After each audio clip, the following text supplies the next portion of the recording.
Bueno, les cuento un poco sobre Constanza Michelson. Ella es psicóloga de la Universidad Diego Portales, magíster en psicoanálisis y escritora. Es la autora de los libros Nostalgia del desastre, 50 sombras de Freud, Capitalismo del yo, Hacer la noche, título con el cual obtuvo el segundo lugar del premio a las mejores obras categoría ensayo 2023. Además, es creadora del podcast El oficio de vivir y de la revista Barbarie Pensar con otros. Con esto los dejo con Constanza. Un aplauso para ella, por favor. Ahí está. Muchas gracias por la invitación y los aplausos. A propósito de cómo aprendo, sí, con algunos trucos, tengo mis notas. Bueno, lo primero es contarles que cuando me invitaron a venir acá, esto venía con un encargo, venía con una pregunta. La pregunta que yo tenía que responder era ¿cómo aprendo? Dije, bien, linda pregunta, la verdad que no me la había hecho. Y dije, bueno, venían las vacaciones del 18, esta larga semana de feriado, dije, lo hago a la vuelta. Y así me pillé a la vuelta de ese feriado, un viernes, dije ya, me sentaré, ahora me toca pensar en esto de cómo aprendo. Pero tenía un ruido mental, había algo que me interfería. Bueno, ¿qué es? Y les voy a hacer una confesión, yo los viernes voy a mi propio psicoanálisis, voy donde mi psicoanalista, y había algo que yo había dicho ahí, que era lo que me hacía ruido, precisamente. Y era que yo, que ahora tenía que pensar cómo aprendo, había pronunciado la siguiente frase, había dicho, y además con signo de exclamación y como una queja, así como si algo no estuviera dando resultado. Dije en esa sesión, no aprendo nada, nunca aprendo. Y bueno, ¿a qué me refería? Y creo no ser la única que después de varios días feriados, varios días raros, a veces uno hace cosas raras, justamente. Y dice, bueno, parece que no aprendí nada. Entonces pensé, la verdad es que mi trabajo, si a algo me dedico, digamos, o de algo se trata mi oficio, es de trabajar con gente que nunca aprende, o al menos en ciertas cosas bastante esenciales de la vida, ¿no? De eso se trata mi trabajo, trabajar con la repetición, la fijación, con todas esas cosas que, pues, las personas cuando de repente miramos al cielo, así como cuando uno promete cosas grandes, como que uno mira para arriba, ¿no? Y dice, me voy a ir, o nunca más. Y ahí estamos de nuevo en el mismo lío, no aprendemos nada, ¿no? Así que bueno, de eso entonces es que debiera hablar.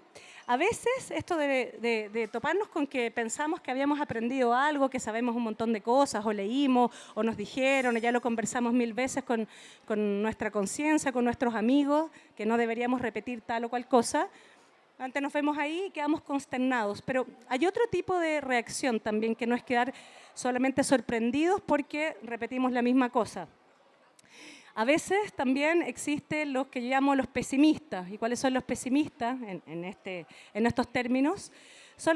Es ese gesto cuando las personas decimos en realidad nunca nada va a cambiar, no sirva para nada, todo va a ser igual, y renunciamos a la cancha de la vida, básicamente. A veces a esa renuncia le llamamos depresión, a veces, ¿no? Como sea, ya sea que esto nos deje sorprendidos o nos deje pesimistas, lo que nos enseñan ambas posiciones, de todas maneras, es lo siguiente, y de eso quiero hablarles, que saber y aprender no son la misma cosa. Número 2. Les voy a contar una anécdota. ¿Se acuerdan de alguien que se llama George Cantor? No se acuerdan, ¿no? No. Pero de lo que sí se acuerdan, seguramente, es de su teoría. Esta teoría es la teoría de conjunto. Esta teoría que uno ve como, no sé si en tercero o cuarto básico, ¿se acuerdan? Conjunto abierto, conjunto cerrado, intersección, ¿se acuerdan? ¿Le cambió la vida a alguien eso? ¿No? Bueno, al señor Cantor sí, se volvió loco. ¿Por qué?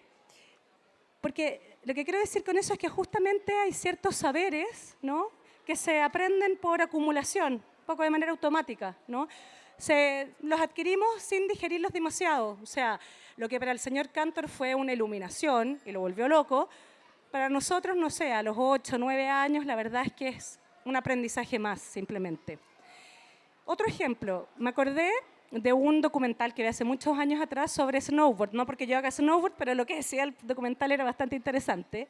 No retuve el nombre del documental, pero era sobre un tipo que quería ir más allá. O sea, si todo el saber sobre el snowboard llegaba hasta acá, él quería hacer, voy a inventar, el salto triple, supongamos, por nombrarlo de alguna manera, ¿no? Quería hacer el salto triple. Y bueno, lo intentó, lo practicó, intentó aprender la técnica para hacerlo, las cosas salieron mal, tuvo un accidente y él terminó mal, ¿no? ¿Y qué pasó? Lo que mostraba el documental es que después, pasados los años, el salto triple, todos lo podían hacer. Es decir, eso que para él era como pegarse un salto, cruzar una barrera, ¿no? Así como Cantor con su teoría de los conjuntos, para quienes venían después, eso ya no tenía ningún tipo de conmoción. Era un aprendizaje que se va transmitiendo, ¿no? Que se transmite, insisto, de manera más automática. Entonces, ¿qué es lo que les quiero decir con estos ejemplos? Es que hay distintas maneras de saber y aprender. Hay algunos saberes, ¿no?, que se adquieren así, como un poco por osmosis, ¿no?, de manera más automática, y está bien que así sea, porque la verdad que si estuviéramos teniendo un shock con cada cosa que aprendemos, la verdad es que estaríamos conmocionados permanentemente. Pero hay otras cosas, hay momentos en la vida donde sí aprendemos algo, a veces ni siquiera es algo que hayamos buscado, nos topamos con algo, la vida nos obligó a algo, donde sí aprendemos de una manera que nos conmociona. A veces podemos enloquecer o podemos ganar cordura, como sea, nos cambia la vida. El problema, y esto toca mucho mi profesión, es que muchas veces pensamos o buscamos en estos lenguajes de teorías ya digeridas por otras, que fueron importantes para otra persona, pero ya no lo son, o teorías masticadas, prefabricadas, donde ya todo está dicho. Buscamos ese tipo de saberes para resolver cosas más esenciales de la vida, como si pudiéramos saltarnos la experiencia o como si pudiéramos saltarnos precisamente ese riesgo, ¿no?, de pegarnos el salto, ¿no? Y decir, uy, no, mira, la última teoría de la salud mental, hasta la última chupada del mate aquí sí esto se va a resolver. Es como las dietas, ¿se han fijado que cada vez sale una nueva y uno dice, bueno, si realmente alguna funcionara así mágicamente, nunca sería necesario que apareciera la próxima? Bueno, en mi oficio, en mi campo de trabajo, la salud mental está lleno de estas ofertas milagrosas, por todas partes. Y el problema, bueno, es precisamente que muchas de estas ofertas lo que hacen es apagar el ruido mental, anestesiarnos, pero no tienen nada que ver con crecer. Si acaso uno entendiera que aprender algo tiene que ver con crecer. Y además, si acaso hoy día, pues yo me lo pregunto a veces si la salud mental hoy día se trata de crecer, o si acaso crecer a alguien le importa, si acaso es un tema crecer, ¿o no? O simplemente es tener más diagnósticos, tener ciertos privilegios respecto a esos diagnósticos, o tener que la farmacología invente nuevas pastillas para esos diagnósticos. Pero de crecer, no sé, mi profesión creo que en algún punto, o al menos lo que se dice públicamente de mi profesión, lo ha olvidado. Ahora, este problema, este desajuste entre saber y aprender, creo que también podríamos llevarlo a una escala mucho más grande, a una escala social o incluso a la escala de la especie. Y hacernos la siguiente pregunta. ¿Es cierto que por más que el ser humano sepa, estamos protegidos de no autodestruirnos? Parece que no, ¿cierto? Recordemos que toda la masacre de la Primera Guerra Mundial no evitó que ocurriera la Segunda. Y los expertos dicen que si no ha ocurrido una tercera es porque existe la bomba atómica y es demasiado peligroso. Pero quién sabe, digamos, porque ahí estamos de nuevo, muertos de miedo, con temor a nosotros mismos y las guerras de vuelta. Así que, quién sabe. Después de toda la catástrofe de la primera mitad del siglo XX, muchos pensadores y pensadoras se preguntaron, ¿cómo fue posible? Además, ¿cómo fue posible, piensen ustedes, en un siglo donde ya decantaba esta promesa de que el ser humano había llegado a la edad adulta, es decir, la ciencia había sustituido a la superchería, a las supersticiones, ¿cierto? La religión retrocedía y además los avances técnicos eran abismales ya en el siglo XX y la promesa era que íbamos a vivir mucho mejor. Bueno, entonces, ¿qué pasó?, ¿no? Esa es la gran pregunta para la filosofía del siglo XX. Y algunos dijeron lo siguiente. Algunos pensadores dijeron, bueno, lo que ocurrió es algo que seguramente va a seguir ocurriendo. ¿Y qué es eso? Muchos dijeron, bueno, seguramente ya no van a estar los nazis, pero sí la lógica que algo tuvo que ver con la posibilidad de que existieran, no sé, los campos de concentración. ¿Y cuál es esa lógica? Es que la dimensión técnica, es decir, la magnitud de nuestros inventos, es tan grande que nos despojaría de nuestra responsabilidad por ellos, es decir, nos despojaría de conciencia ética. Entonces, incluso hay un filósofo que en una conferencia sobre la energía nuclear en los años 50, una conferencia que se llama Serenidad, así le pusieron, decía el problema no va a ser cuando exploten las bombas, va a ser cuando no exploten las bombas y estemos acostumbrados a convivir con una tecnología de la cual nadie sea responsable. Ahora, uno podría decir las bombas, pero simplemente tomen sus teléfonos, ¿no? Ya, ni siquiera es la bomba. Es decir, convivimos con unos objetos y con unos inventos que no sabemos cómo funcionan. Tampoco importa mucho, digamos, quién manda esos objetos, porque si uno dijera, se vuelve tan complejo que si uno dijera ya, no vamos a usar más los teléfonos, vamos a hacer otra cosa, sabemos que no se puede. Es un poco lo que pasa con el tema del cambio climático. ¿Cómo se hace? ¿A quién se le echa la culpa, no? Si uno quisiera así como localizar el problema. Entonces, bueno, todos estos pensadores dijeron, el asunto es que entonces caeríamos en prácticas desresponsabilizantes, es decir, justamente sin eso que nos hace crecer, que es la conciencia. Hannah Arendt, una filósofa también del siglo XX, dijo, tiene un libro que se llama La condición humana y comienza así, en la primera parte ella se escandaliza con una noticia que aparece en el diario. Habían lanzado un satélite, entonces el periodista había escrito un titular que decía por fin saldremos de la prisión de la Tierra. Y ella dice, a ver, pero ¿cómo? ¿Desde cuándo la Tierra es una prisión? Porque si hablamos así, empezamos a hablar que la Tierra es una prisión, eso va a tener consecuencias. Pero lo que a ella le interesaba es ¿por qué hablamos así? ¿Cómo es posible que el lenguaje haya tomado una dimensión donde hablamos sin pensar en lo que decimos, ¿no? Entonces ella decía, bueno, si todo el lenguaje técnico, ¿sí? El lenguaje técnico tiene una racionalidad que es sin sujeto, es sin nadie se hace responsable. Los científicos no se hacen responsables de sus inventos, digamos. No es que tengan la culpa, pero nadie sabe dónde terminan las cosas. Entonces ella decía así, esa racionalidad de la técnica que es del cálculo, ¿no? Que es cinética, se extrapola a las otras dimensiones de la vida, es decir, a la educación, a la psicología, al lenguaje para el amor, a lo que sea. Bueno, dijo, no solo vamos a terminar hablando como tontos, así hablando con eslogans o con frases hechas, que por cierto, un periodista del siglo XX decía, las frases hechas y los clichés, cuidado porque pueden causar guerras, y así fue. Pero Hannah Arendt decía, no solamente vamos a hablar como tontos si hablamos sin pensar, sino que además vamos a hablar sin la capacidad, vamos a perder la capacidad de resolver conflictos y nos vamos a llenar de protocolos o de fórmulas que nos digan cómo actuar para no enfrentar lo que nos pasa, para no enfrentarnos para no enfrentarnos a la experiencia. Y con eso quiero decir justamente ese lugar que es donde, si acaso tenemos suerte, a veces crecemos. Ahora, quiero decir lo siguiente. Los ansiolíticos, por más fórmulas que tengamos, digamos, para vivir y que el algoritmo hoy día venga a prometer no sé qué cosa, y las técnicas, los ansiolíticos, como los ositos de peluche, son lo mismo, en el sentido de que son el testimonio de que el ser humano es un animal que tiene miedo, un animal que le cuesta vivir, que no tiene nada de natural, donde todo es enredado, tenemos un afán de hacer nudos, ¿no? Es el testimonio también de que vivir en realidad es un oficio, porque no se aprende nada nunca de una vez. Si aprendemos algo, siempre es a tumbos, ¿no? Así como ensayo y error, equivocándonos. Y sobre todo aprendemos con experiencias, pero no como las experiencias así como estas empresas que generan experiencias, ¿no? Así ya, subamos el Everest, ¿no se han visto? Que en realidad no sé si han visto esas imágenes hoy día, que además de que está lleno de basura, hay unas filas enormes de turistas que uno dice, bueno, esta podría ser la fila ahí en Sara o en la montaña, da igual, no sé si alguien ve algo, digamos, en este tipo de experiencia. Pero bueno, como sea, ¿qué es una experiencia? Al menos como la estoy pensando, es el momento de la encrucijada. ¿Qué es la encrucijada? Son esos momentos en la vida donde, por más que le preguntemos a todos los amigos qué opinan, qué piensan, qué tenemos que hacer, tratemos de averiguar o que, no sé, buscar la teoría de no sé qué, que nos diga cómo hay que actuar, son esos momentos, es el momento más solitario, ¿no? En que nos enfrentamos y donde se juega nuestra libertad.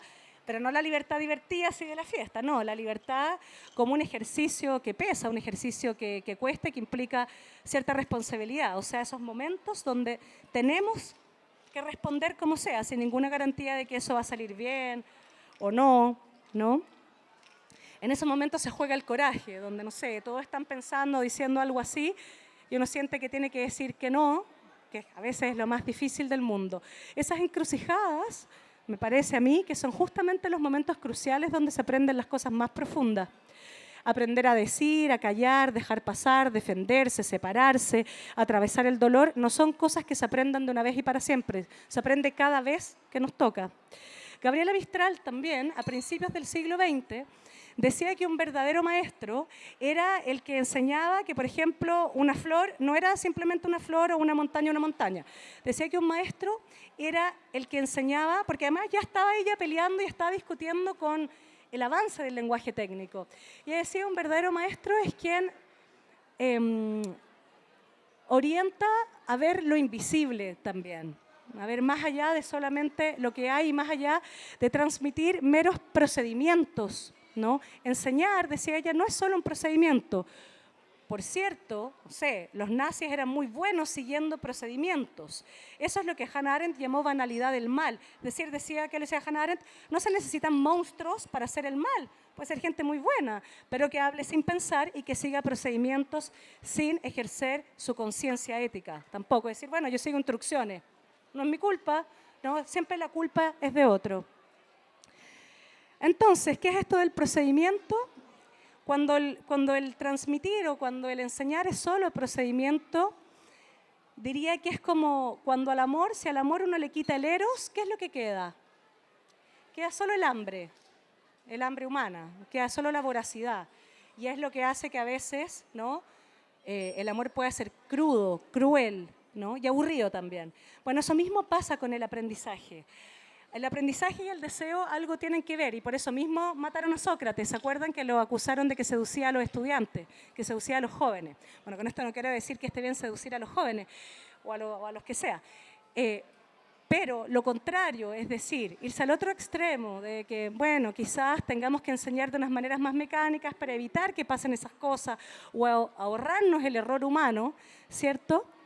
Puede llevar perfectamente a que se pierda el deseo de aprender y ese es el riesgo de aprender con máquinas. Porque, bueno, que también fue una advertencia de toda la filosofía del siglo XX, seguramente cada vez vamos a saber más cosas y vamos a saber más cosas de manera muy rápida. O sea, hoy día tener el teléfono al lado es acceder al conocimiento en un segundo. O no sé si el conocimiento, a saberes. El conocimiento es poder digerir lo que se lee. Pero el punto es que si aprendemos como las máquinas vamos a acumular saber, pero no vamos a tomar posición respecto de lo que sabemos, ¿sí? Y bueno, perder el deseo de aprender es lo que también a veces llamamos depresión, cuando hay parálisis mental, cuando se acaba la curiosidad, cuando nada más nos llama la atención. ¿Se acuerdan de Aldous Huxley? ¿Se acuerdan? De él sí se acuerdan. El que escribió esta distopia, Un mundo feliz. Bueno, él, en un prólogo a su novela, que tiene unos 20 años después de la primera edición, y es una edición donde ya había pasado todo, ya habían ocurrido las guerras, había explotado la bomba, y él en el prólogo a su novela dice que en realidad no le gusta mucho su novela, pero que no va a hacer la trampa de cambiarla en esta nueva edición. Y dice, igual voy a decir lo que, si volviera a escribirla, qué es lo que le habría cambiado a esa novela. Y dice, habría cambiado... le habría dado otra alternativa al personaje del salvaje, el protagonista, ¿se acuerdan? Porque él dice que a su protagonista él le da dos opciones, que es una locura y otra locura.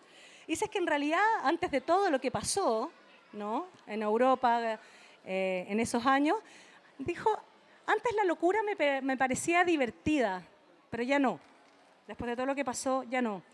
Y decía, en realidad... Además, dijo, si hubo alguien que le achuntó más a lo que iba a pasar, la distopia más parecida a lo que ocurrió en el siglo XX no fue la suya, dijo, sino que fue la de Orwell, 1984, a propósito de los totalitarismos. Pero dijo, pero yo creo que lo que viene, ahí voy a ganar yo. Yo creo que mi distopia es lo que viene. ¿Y por qué? Porque, bueno, ¿se acuerdan de su distopia? ¿Con qué tenía que ver? Con estar anestesiados, con que la vida no doliera más. ¿Se acuerdan? ¿No? Y Y él dice, bueno, resistirse a eso, ¿no? A eso de que, no sé, quizás logremos un mundo feliz donde ya no exista el mal, porque hablemos de una manera para que no ver el mal y ya ni siquiera sepamos lo que es el mal, o ya no traicionemos porque tampoco hagamos promesas y todos nos cuidemos de todo y nos vigilemos unos de otros y ya nadie sepa nunca más enfrentar conflictos. Por cierto, un paréntesis, no sé si han visto esas cifras, pero los países desarrollados hacen estudios de cómo va la curva de encuentros sexuales en la población, y la población joven parece que hay una especie de nueva segregación como nunca antes hubo, sobre todo en los jóvenes heterosexuales, donde parece que hombres y mujeres no se quieren topar más. Bueno, ya sabrán, donde no hay eros hay tánatos, así que ya veremos de qué va eso, pero es como si, ¿qué pasa? Digamos, ya no podemos como acercarnos a enfrentar nuestras diferencias, nuestros conflictos sin ayuda de un abogado. Bueno, un poco esa era la pregunta de Huxley, y él decía, ¿qué es lo que nos puede salvar? No es la máquina, es la conciencia ética, y a eso él le llamaba la cordura, que no significa tener la razón, sino que significa responder por nuestros actos, por nuestro pequeño pedazo de mundo. ¿Cómo sería, si lo piensan de alguna manera, si es que perdemos la responsabilidad, o nuestras prácticas de responsabilidad, ser conciencias, escrito con S, sin conciencia ética? Es decir, ser unas cosas conscientes, pero sin conciencia. Y con esto termino. Precisamente, ¿qué pasa hoy con los estudiantes? ¿Qué pasa hoy con los profesores? Parece que están todos medios aburridos, ¿no? Parece que desertan. ¿Qué hacen las instituciones por ellos, además? ¿Qué falta en lo que llamamos la sociedad del conocimiento? Y lo voy a decir así, le falta corazón. Y con esto sí que voy a terminar. ¿Por qué corazón? ¿Cómo aprendo? Voy a hacerme cargo de la primera pregunta, que es por la que vine acá.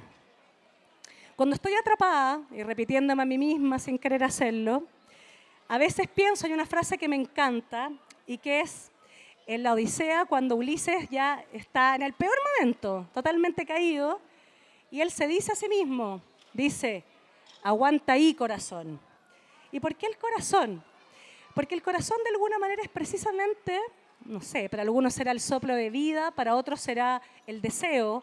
Y el deseo no es cualquier cosa, no es querer algo, el deseo es una potencia simbólica que es el motor de la vida, que es lo que nos empuja, que es lo que nos despierta.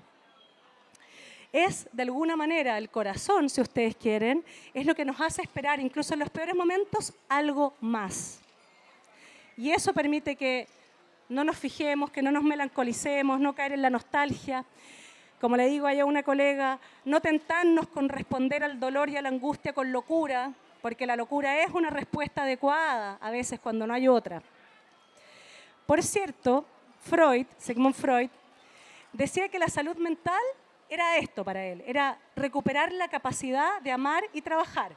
Yo me decía, bueno, en el siglo XXI, ¿qué sentido tiene eso? Uno podría decir lo mismo, es un poco una maldad, porque la verdad que el amor y el trabajo están medio precarizados. No está fácil la cosa en ninguno de esos dos ámbitos. Pero la frase que es importante de lo que decía Freud es registrar esto, que él decía recuperar la capacidad de. ¿Y qué significa recuperar la capacidad de? Es de alguna manera, pese que nos dolió, pese que, no sé, nos defraudaron, atreverse a volver a amar otra vez, o si las cosas salieron mal, atreverse a empezar, a iniciar, que es lo más lindo que un ser humano puede hacer. Iniciar un proyecto, incluso, aunque nosotros no veamos en qué va a terminar eso, pero iniciar. Quizá lo que alguna vez aprendamos es que nunca vamos a aprender a vivir, pero lo hacemos todo el tiempo.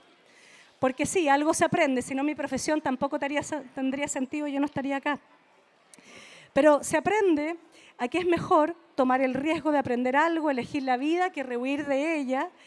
Es mejor eso que rehuir en el pesimismo sin esperanza o en ese optimismo negador que lo niega todo y nos vuelve súper frívolos. Hay que iniciar. Y quiero dejarles con la definición que a mí más me gusta de la salud mental, que es de un psicoanalista de otro tiempo, y que lo decía así: la salud mental es pasar a otra cosa. Yo diría mariposa. Hay que pasar a otra cosa. Gracias.